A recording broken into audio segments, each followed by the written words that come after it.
Sachin Tendulkar, MS Dhoni ಮತ್ತು ವಿರಾಟ್ ಕೊಹ್ಲಿ ಅವರು ಕ್ರಿಕೆಟ್ನ ಆಚೆಗೂ ತಮ್ಮ ಪ್ರಭಾವವನ್ನು ವಿಸ್ತರಿಸುವ ಮೂಲಕ ಕ್ರೀಡೆಯಲ್ಲಿ ಕೆಲವು ಅಪ್ರತಿಮ ಬ್ರ್ಯಾಂಡ್ಗಳಾಗಿ ವಿಕಸನಗೊಂಡಿದ್ದಾರೆ. ಅವರ ಏರಿಕೆಯು ಹಲವಾರು ಅಂಶಗಳಿಗೆ ಕಾರಣವಾಗಿದೆ.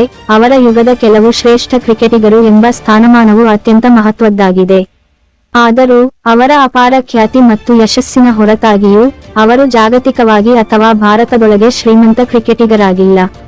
ಶ್ರೀಮಂತ ಕ್ರಿಕೆಟಿಗ ಎಂಬ ಬಿರುದು ಬಿಲಿಯನೇರ್ ಕುಮಾರ್ ಮಂಗಲಂ ಬಿರ್ಲಾ ಅವರ ಪುತ್ರ ಆರ್ಯಮಾನ್ ಬಿರ್ಲಾ ಅವರದ್ದಾಗಿದೆ.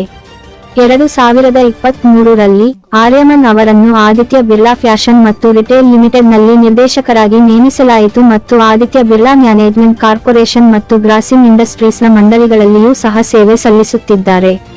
ಬಿರ್ಲಾ ಸಮೂಹದ ಭವಿಷ್ಯ ಎಂದು ವ್ಯಾಪಕವಾಗಿ ನೋಡಲಾಗುತ್ತದೆ. ಅವರು ವ್ಯಾಪಾರ ಜಗತ್ತಿನಲ್ಲಿ ಪ್ರಮುಖ ವ್ಯಕ್ತಿಯಾಗಿ ತಮ್ಮನ್ನು ತಾವು ಸ್ಥಾಪಿಸಿಕೊಂಡಿದ್ದಾರೆ. ಆದಾಗ್ಯೂ ಕಾರ್ಪೊರೇಟ್ ರಂಗಕ್ಕೆ ಕಾಲಿಡುವ ಮೊದಲು ಆರ್ಯಮನ್ ಕ್ರಿಕೆಟ್ನಲ್ಲಿ ವೃತ್ತಿಜೀವನವನ್ನು ಮುಂದುವರಿಸಿದರು ಮತ್ತು ಪ್ರಥಮ ದರ್ಜೆ ಶತಕವನ್ನು ಸಹ ಗಳಿಸಿದರು. ಆರ್ಯಮನ್ ಅವರು ಜುಲೈ 1997ರಲ್ಲಿ ಮುಂಬೈನಲ್ಲಿ ಜನಿಸಿದರು. ನಂತರ ಮಧ್ಯಪ್ರದೇಶಕ್ಕೆ ತೆರಳಿದರು.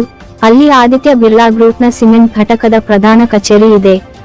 ಆದರೆ ಅವರು ರಾಜ್ಯದಲ್ಲಿ ಜೂನಿಯರ್ ಸರ್ಕ್ಯೂಟ್ನಲ್ಲಿ ಭಾಗವಹಿಸಲು ನಿರ್ಧರಿಸಿದರು ಮತ್ತು ಕ್ರಮೇಣ ಶ್ರೇಯಾಂಕಗಳನ್ನು ಏರಲು ನಿರ್ಧರಿಸಿದರು. ಅವರು ನವೆಂಬರ್ 2017ರಲ್ಲಿ ಒಡಿಶಾ ವಿರುದ್ಧ ಎಂಪಿಗಾಗಿ ರಣಜಿ ಟ್ರೋಫಿಯಲ್ಲಿ ತಮ್ಮ ಹಿರಿಯ ಮಟ್ಟದ ಚೊಚ್ಚಲ ಪಂದ್ಯವನ್ನು ಮಾಡಿದರು. ಆರ್ಯಮನ್ ಚೊಚ್ಚಲ ಇನ್ನಿಂಗ್ಸ್ನಲ್ಲಿ 123 ರನ್ ಗಳಿಸಿದ ರಜತ್ ಪಾಟಿದಾರ್ ಅವರೊಂದಿಗೆ 72 ರನ್ ಆರಂಭಿಕ ಸ್ಥಾನವನ್ನು ನಿರ್ಮಿಸಿದರು. ಆದಾಗ್ಯೂ ಅವರು ಆ ಪಂದ್ಯದಲ್ಲಿ 67 ಎಸೆತಗಳಲ್ಲಿ 16 ಮತ್ತು 27ರಲ್ಲಿ ಸಿಕ್ಸರ್ ಗಳಿಸುವಲ್ಲಿ ಯಶಸ್ವಿಯಾದರು. ಆರ್ಯಮನ್ ಬಿರ್ಲಾ ಅವರು ಸುಮಾರು 1 ವರ್ಷದ ನಂತರ ಈಡನ್ ಗಾರ್ಡನ್ಸ್ನಲ್ಲಿ ಬಂಗಾಳ ವಿರುದ್ಧದ ಪಂದ್ಯದಲ್ಲಿ ತಮ್ಮ ಛಾಪು ಮೂಡಿಸಿದರು. ಮನೋಜ್ ತಿವಾರಿಯವರ ಅಜೇಯ ದ್ವಿಶತಕದ ನೆರವಿನಿಂದ ಬೆಂಗಾಲ್ 510 ರನ್ಸ್ 9 ವಿಕೆಟ್ಸ್ಗೆ ಡಿಕ್ಲೇರ್ ಮಾಡಿಕೊಂಡ ನಂತರ ಮಧ್ಯಪ್ರದೇಶ 335 ರನ್ಗಳಿಗೆ ಆಲ್ಔಟ್ ಆಯಿತು. ಇದು ಆತಿಥೇಯರನ್ನು ಫಾಲೋ ಆನ್ ಜಾರಿಗೊಳಿಸಲು ಪ್ರೇರೇಪಿಸಿತು. ದೃಢನಿರ್ಧಾರದ ಪ್ರಯತ್ನದಲ್ಲಿ ಆರ್ಯಮನ್ 189 ಎಸೆತಗಳಲ್ಲಿ ಅಜೇಯ 103 ರನ್ ಗಳಿಸಲು ಹೋರಾಡಿದರು. ಅವರ ತಂಡಕ್ಕೆ ಕಠಿಣ ಹೋರಾಟದ ಡ್ರಾ ಸಾಧಿಸಿದರು.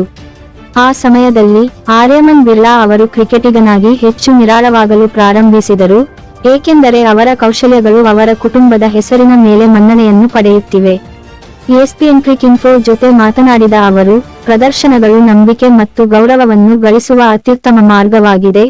ಹಾಗಾಗಿ ನಾನು ರನ್ ಗಳಿಸಲು ಪ್ರಾರಂಭಿಸಿದಾಗ ಜನರು ನನ್ನನ್ನು ಬೇರೆ ಬೆಳಕಿನಲ್ಲಿ ನೋಡಲಾರಂಭಿಸಿದರು.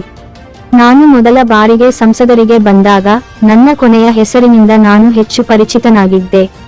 ಬಿರ್ಲಾ ಮಗ, ಬಿರ್ಲಾ ಮೊಮ್ಮಗ ಅಂತ ಕೇಳುತ್ತಲೇ ಇದ್ದೆ.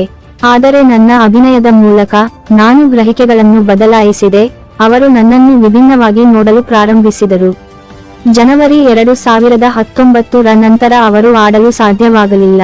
ನವೆಂಬರ್ ವೇಳೆಗೆ ರಾಜಸ್ಥಾನ್ ರಾಯಲ್ಸ್ ಅವರನ್ನು ಬಿಡುಗಡೆ ಮಾಡಿದರು ಮತ್ತು 1 ತಿಂಗಳ ನಂತರ ಡಿಸೆಂಬರ್ 2019ರಲ್ಲಿ ಆರ್ಯಮನ್ ಕ್ರಿಕೆಟ್ನಿಂದ ಅನಿರ್ದಿಷ್ಟ ವಿಶ್ರಾಂತಿ ಘೋಷಿಸಿದರು.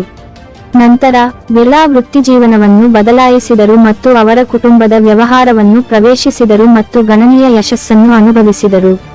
ಆರ್ಯಮನ್ ಬಿರ್ಲಾ ಅವರ ನಿಖರವಾದ ನಿವ್ವಳ ಮೌಲ್ಯವನ್ನು ಸಾರ್ವಜನಿಕವಾಗಿ ಬಹಿರಂಗಪಡಿಸದಿದ್ದರೂ ಅದು ಸರಿಸುಮಾರು 70,000 ಕೋಟಿ ಎಂದು ಅಂದಾಜಿಸಲಾಗಿದೆ.